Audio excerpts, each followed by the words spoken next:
बिस्मिल्लाहिर्रहमानिर्रहीम बिस्मिल्लाहिर्रहमानिर्रहीम। मेरा नाम वक़ार अब्बासी है और मेरा जो आज मैं आपको एक्सप्लेन करने जा रहा हूँ वो केमिस्ट्री सीरीज़ का बहुत ही इम्पोर्टेंट और आप ये समझ लो कि बहुत ही वैल्यूएबल टॉपिक है। देखा जाए तो ये बेसिक टॉपिक है, लेकिन इसी से जो है वो आगे हमारे पास कॉन्सेप्ट निकलते हैं। जैसे मिसाल के तौर पर मोल का कॉन्सेप्ट आ गया, स्टोकियोमेट्री का कॉन्सेप्ट आ गया। तो आज का जो हमारे पास लेक्चर है वो है हमारे पास एटॉमिक नंबर और एटॉमिक मास के बारे में। तो एटॉमिक नंबर हमारे पास जो है, एटॉमिक नंबर का जो कॉन्सेप्ट है वो हमारे पास, सबसे पहले मैं आपको ये बता दूं कि हमारे पास अगर हम बात करें एटॉमिक नंबर की तो इसका मतलब ये है कि ये कोई ऐसी चीज है जो कि एटम से रिलेटेड है। अब एटम की कौन सी चीज से ये रिलेटेड है, क्योंकि एटम में तो बहुत सारी चीजें होती हैं। जैसे एटम के अंदर प्रोटॉन भी हो गया, एटम के अंदर न्यूट्रॉन भी हो गया, एटम के अंदर इलेक्ट्रॉन भी हो गया। तो एटम के अंदर तो बहुत सारी चीजें, तो ये टॉपिक जो है वो किससे रिलेटेड है। तो आपको पता है जैसे हमारे पास एटम के अंदर तीन किस्म के पार्टिकल्स होते हैं। एक होता है हमारे पास प्रोटॉन, एक होता है न्यूट्रॉन और एक होता है इलेक्ट्रॉन। आपको पता है कि हमारे पास जो प्रोटॉन होता है और न्यूट्रॉन होता है वो एटम के न्यूक्लियस में मौजूद होता है, और इलेक्ट्रॉन जो होते हैं वो कहाँ मौजूद होते हैं, शेल के अंदर मौजूद होते हैं। ठीक है, तो इसके बारे में मैं अभी जैसे लेक्चर आगे चलेगा तो मैं आपको इसको एक्सप्लेन करूंगा, लेकिन फिलहाल मैं आपको ये बताता हूँ कि एटॉमिक नंबर का जो कॉन्सेप्ट है वो एक साइंटिस्ट था जिसका नाम था हमारे पास हेनरी मोज़ले। तो एटॉमिक नंबर का जो कॉन्सेप्ट हमें दिया था वो दिया था हेनरी मोज़ले ने 1913 में, यानी कि 1913 के अंदर जो हेनरी मोज़ले है उसने एटॉमिक नंबर का कॉन्सेप्ट दिया था। अब एटॉमिक नंबर होता क्या है उसके ऊपर थोड़ा सा आ जाते हैं हम। एटॉमिक नंबर क्या होता है? एटॉमिक नंबर हम बोलते हैं कि एटम के न्यूक्लियस में, या एटम में बोलूं या अंडरस्टूड बात है कि जब हम एटम की बात करें तो जो प्रोटॉन है वो एटम के न्यूक्लियस में ही होगा। तो हमारे पास एटम के न्यूक्लियस में जितने भी प्रोटॉन नंबर होते हैं, चाहे 2 प्रोटॉन हो, चाहे 3 प्रोटॉन हो, चाहे 4 प्रोटॉन हो, चाहे 5 प्रोटॉन हो, तो एटम के न्यूक्लियस में जितने भी प्रोटॉन होते हैं उन सब प्रोटॉन के सम को या उस टोटल नंबर ऑफ प्रोटॉन को जो हम कहते हैं वो हम कहते हैं एटॉमिक नंबर। ठीक है, तो मैंने आपको क्या बताया? मैंने आपको ये बताया कि एटम के न्यूक्लियस के अंदर जितने भी प्रोटॉन मौजूद हैं वो उसका एटॉमिक नंबर कहलाता है। अब जैसे मिसाल के तौर पर मैं कहता हूं कि हमारे पास ये एक एटम है, या मैं चलो इधर बना लेता हूं कि हमारे पास ये एक एटम है, इसके अंदर हमारे पास 10 प्रोटॉन है। तो ये इसका 10 इसके अंदर प्रोटॉन है, तो ये 10 इसका क्या हो गया? इसका 10 एटॉमिक नंबर हो गया। ठीक है, अगर मैं कहता हूं ये हमारे पास एक एटम है, इसके न्यूक्लियस के अंदर प्रोटॉन 4 हैं, तो इसका एटॉमिक नंबर 4 हो गया। ठीक है, तो एटम के न्यूक्लियस में जितने भी प्रोटॉन मौजूद हैं, चाहे 4 हो, चाहे 5 हो, चाहे 6 हो, चाहे 10 हो, तो उन टोटल नंबर ऑफ प्रोटॉन जो कि एटम के न्यूक्लियस में मौजूद है, अब न्यूक्लियस क्या है? एटम का एक हिस्सा है। ठीक है, तो एटम के न्यूक्लियस में जितने भी प्रोटॉन होते हैं वो इसका एटॉमिक नंबर कहलाता है। ठीक है, अब एटॉमिक नंबर को हम जाहिर किससे करते हैं? तो atomic number can be denoted by Z, यानी कि केमिस्ट्री के अंदर आप अक्सर जगह पर अगर आप Z लिखो को यानी कि Z लिखा हुआ देखो, जैसे कि मैंने यहां पर लिखा Z10, या मैं लिखता हूं Z4, या मैं लिखता हूं Z8। अगर मैं इस तरीके का लिखता हूं तो इसका मतलब ये बात अंडरस्टूड है कि Z किसको शो कर रहा है? Z शो कर रहा है एटॉमिक नंबर को। ठीक है, Z शो कर रहा है एटॉमिक नंबर को। इसका मतलब ये मैं ये बताना चाह रहा हूं कि हमारे पास ये जो मैंने किसी भी एटम के बारे में लिखा है तो मैंने उसके क्या लिखा है? मैंने ये लिखा है कि इस एटम का, जिसका मैं बताना चाह रहा हूं कि उसका एटॉमिक नंबर 10 है, या मैंने यहां पर Z लिखा है तो मैं ये बताना चाह रहा हूं कि हमारे पास ये एटम का क्या है? हमारे पास एटॉमिक नंबर है, और एटॉमिक नंबर का मतलब ये है कि इस वाले एटम में 10 प्रोटॉन है, इस वाले एटम में 4 प्रोटॉन है, इस वाले एटम में 8 प्रोटॉन है। ठीक है, तो हमारे पास एटम के न्यूक्लियस में जितने भी प्रोटॉन है वो इसका एटॉमिक नंबर कहलाता है। एटॉमिक नंबर को हम शो करते हैं बाय Z, यानी कि Z आप देखो, वैसे मतलब ये है कि Z को कहीं और जगह से भी हमारे पास जो है लिखा जाता है, कुछ और चीजों को भी जाहिर किया जाता है, लेकिन अक्सर जगहों पर केमिस्ट्री में हम जो है ना एटॉमिक नंबर को ही Z से जाहिर करते हैं। ठीक है, अब जैसे मिसाल के तौर पर हमारे पास, मैं आपको कुछ ये भी बताऊंगा। दूसरी बात, एटॉमिक नंबर को हमेशा एलिमेंट के या एटम के नीचे लिखा जाता है। जैसे मैं आपको बताऊं, जैसे ये कार्बन है, कार्बन के अंदर मैंने ये 6 लिखा है, तो नीचे लिखा है, इसका मतलब ये है कि कार्बन का एटॉमिक नंबर कितना है? 6। ऑक्सीजन का 8, नाइट्रोजन का 7। इसका मतलब ये है कि कार्बन का एटॉमिक नंबर 6 है, तो इसका मतलब ये है कि इसके अंदर प्रोटॉन 6 है। ठीक है, ऑक्सीजन का एटॉमिक नंबर 8 है, इसका मतलब इसके अंदर टोटल प्रोटॉन जो है वो 8 है। और इसी तरीके से अगर मैंने यहाँ पर N7 लिखा है तो इसका मतलब ये है कि न्यूट्रॉन का, यानी कि जो हमारे पास जो नाइट्रोजन है इसका एटॉमिक नंबर भी 7 है। और आपको पता है एटॉमिक नंबर किसे बोलते हैं? एटम के न्यूक्लियस में जितने भी प्रोटॉन होते हैं, तो यही इसका एटॉमिक नंबर है और यही इसके अंदर टोटल प्रोटॉन है। तो ये हमारे पास एटॉमिक नंबर का कॉन्सेप्ट है। एंड में मैं थोड़ा रिपीट कराऊंगा तो आपको और बात क्लियर हो जाएगी। तो अब हमारे पास हम जो दूसरा टॉपिक है हमारे पास वो भी बहुत अहम टॉपिक है, इसी से रिलेटेड है, कुछ कुछ इससे रिलेटेड है, कुछ कुछ जो है वो अलग बात आएगी, कुछ बात एक्स्ट्रा आ जाएगी। जैसे मैं मिसाल दूं तो अब हमारे पास दूसरा टॉपिक जो है वो हमारे पास है एटॉमिक मास। अब एटॉमिक मास का जो कॉन्सेप्ट दिया था ये दो साइंटिस्टों ने दिया था मिलकर, ठीक है। थोड़ा सा कुछ फासले यानी कि सालों का गैप है, लेकिन तकरीबन इन्होंने जो है एटॉमिक मास के अंदर हम इन दोनों को ही काउंट करते हैं कि इन दोनों ने ही जो है वो एटॉमिक मास का कॉन्सेप्ट दिया था। तो एटॉमिक मास का कॉन्सेप्ट जो दिया था वो दिया था जॉन डाल्टन ने, ठीक है।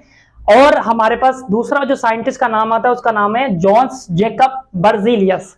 तो दो साइंटिस्ट हैं, क्या नाम है हमारे पास, जॉन डाल्टन और जॉन्स जेकब बर्जीलियस, यानी कि ये दो साइंटिस्ट हैं जिसने हमारे पास जो है वो एटॉमिक मास का कॉन्सेप्ट दिया था। अब एटॉमिक मास किसे बोलते हैं, देखो एटॉमिक मास के अंदर आधी बात तो एटॉमिक नंबर वाली है और आधी बात एक्स्ट्रा है। जैसे मैं आपको बताऊं एटॉमिक मास किसे बोलते हैं, एटॉमिक मास बोलते हैं कि एटम के न्यूक्लियस के अंदर प्रोटॉन तो थे, लेकिन प्रोटॉन के और क्या मैंने बताया था, प्रोटॉन के साथ और क्या मौजूद है, न्यूट्रॉन। तो एटम के न्यूक्लियस में जितने प्रोटॉन हैं और जितने न्यूट्रॉन हैं उन दोनों को मिलाकर हम बोलते हैं एटॉमिक मास। ठीक है, बात क्लियर हो गई। क्या है बात यह है कि एटम के न्यूक्लियस में जितने प्रोटॉन हैं और जितने न्यूट्रॉन हैं उन दोनों को मिला दिया जाए, उन दोनों का सम कर दिया जाए तो वो एटॉमिक मास कहलाता है। जैसे मिसाल के तौर पर मैंने कहा कि ये हमारे पास एक एटम है, इसमें प्रोटॉन है 4 और न्यूट्रॉन है हमारे पास 5, तो इन दोनों का सम क्या हो गया, इन दोनों का सम हो गया हमारे पास 9। तो 9 इसका क्या है, 9 इसका एटॉमिक मास है। ठीक है, यानी कि मैंने प्रोटॉन के साथ न्यूट्रॉन को भी क्या कर दिया, मिला दिया, तो ये हमारे पास इसका एटॉमिक मास कहलाएगा। तो एटॉमिक मास क्या हो गया, एटम के न्यूक्लियस में जितने प्रोटॉन हैं और जितने न्यूट्रॉन हैं उन दोनों को मिलाकर, उन दोनों के सम को मिलाकर हम एटॉमिक मास कहते हैं। ठीक है, अच्छा अगर हम सिर्फ प्रोटॉन की बात करेंगे तो वो तो एटॉमिक नंबर है, लेकिन प्रोटॉन के साथ अगर मैं न्यूट्रॉन की भी बात कर दूं तो वो इसका एटॉमिक मास कहलाएगा। ठीक है, अच्छा अब बात यह है कि एटॉमिक मास को हम डिनोट करते हैं बाय ए। ठीक है, जहां पर भी मैं लिखूं, यहां पर जैसे मिसाल के तौर पर केमिस्ट्री में कहीं आप लिखा हुआ देखो A इज इक्वल टू 14, तो आप समझ जाना कि हमारे पास A मतलब एटॉमिक मास है, और मैं बताना चाह रहा हूं कि किसी भी एलिमेंट या किसी भी एटम का एटॉमिक मास जो है वो 14 है, और 14 जो है इसके अंदर प्रोटॉन भी मौजूद है और इसमें न्यूट्रॉन भी मौजूद है। ठीक है, अब इसकी एक दो प्रॉब्लम भी करेंगे तो हमें समझ आ जाएगा कि किस तरीके से क्या चीजें हो रही है। ठीक है, तो एटॉमिक मास क्या हो गया, एटम के न्यूक्लियस के अंदर जितने भी प्रोटॉन है और जितने भी न्यूट्रॉन है वो इसका एटॉमिक मास कहलाएगा। ठीक है, इसको लिखा जाता है हमेशा ऊपर की तरफ। ठीक है, ऊपर की तरफ किस तरीके से लिखेंगे, जैसे यहां पर मैंने लिखा कार्बन, कार्बन 12, ऑक्सीजन 16, नाइट्रोजन 14, तो इसका मतलब यह है कि इस कार्बन के अंदर इसका एटॉमिक मास 12 है, एटॉमिक मास इस ऑक्सीजन का 16 है और नाइट्रोजन का जो है वो 14 है। ठीक है, अगर मैं इसके साथ ये 6 लिख देता हूं तो इसका मतलब ये है कि जो नीचे वाले नंबर हैं, मैं आपको पहले ही बता चुका हूं कि नीचे वाले नंबर एटॉमिक नंबर बता रहे हैं और ऊपर वाले जो चीजें हैं वो एटॉमिक मास बता रही हैं। ठीक है, अगर मुझे जानना है कि ये मैंने कार्बन जैसे लिखा है 6 लिखा है और ये 12 लिखा है, ठीक है, अगर मैं जानना चाह रहा हूं कि इस कार्बन के अंदर कितने प्रोटॉन और कितने न्यूट्रॉन हैं तो कैसे पता लगेगा, मैंने आपको बता दिया कि नीचे हमारे पास है एटॉमिक नंबर, और एटॉमिक नंबर किसके नंबर को बोलते हैं, प्रोटॉन के नंबर को। तो इसमें कितने प्रोटॉन है, 6, तो 6 तो हो गए प्रोटॉन। तो अब न्यूट्रॉन कैसे पता करेंगे, प्रोटॉन तो आराम से पता हो गया, अब न्यूट्रॉन कैसे, ये जो 6 है ना एटॉमिक नंबर, इसको 12 में से माइनस, 12 में से जब हम 6 को माइनस करेंगे तो 6 ही बचेंगे, तो 6 इसमें क्या हो गए, न्यूट्रॉन। लेकिन आप ये मत समझना कि हमेशा एटॉमिक मास डबल ही होगा, कभी वो डबल से भी ज्यादा हो जाता है। जैसे मैं लिखता हूं सोडियम, अब सोडियम का 11 और 23, ठीक है, अगर मैं बोलूं इसके अंदर इसका एटॉमिक नंबर कितना है तो आप डेफिनेटली बोलोगे कि 11 है, और 11 एटॉमिक नंबर है तो इसका मतलब एटॉमिक नंबर किसको बोलते हैं, प्रोटॉन को। तो 11 तो इसके प्रोटॉन हो गए, अब इसमें न्यूट्रॉन कितने हैं, तो अब सीधी सीधी बात है 23 में से 11 को माइनस कर दो, जब 23 में से 11 को माइनस करेंगे तो हमारे पास 12 आ जाएगा, तो 12 इसका क्या हो गया, 12 इसका हो गया न्यूट्रॉन नंबर। ठीक है, इसी तरीके से अगर मैं ऑक्सीजन की बात करूं तो ऑक्सीजन हमारे पास क्या है, 8 और 16, तो इसके अंदर 8 इसका एटॉमिक नंबर है, इसका मतलब इसमें प्रोटॉन कितने, 8, अब 16 में से 8 गए तो 8 बचे, तो 8 इसका क्या हो गया, न्यूट्रॉन नंबर।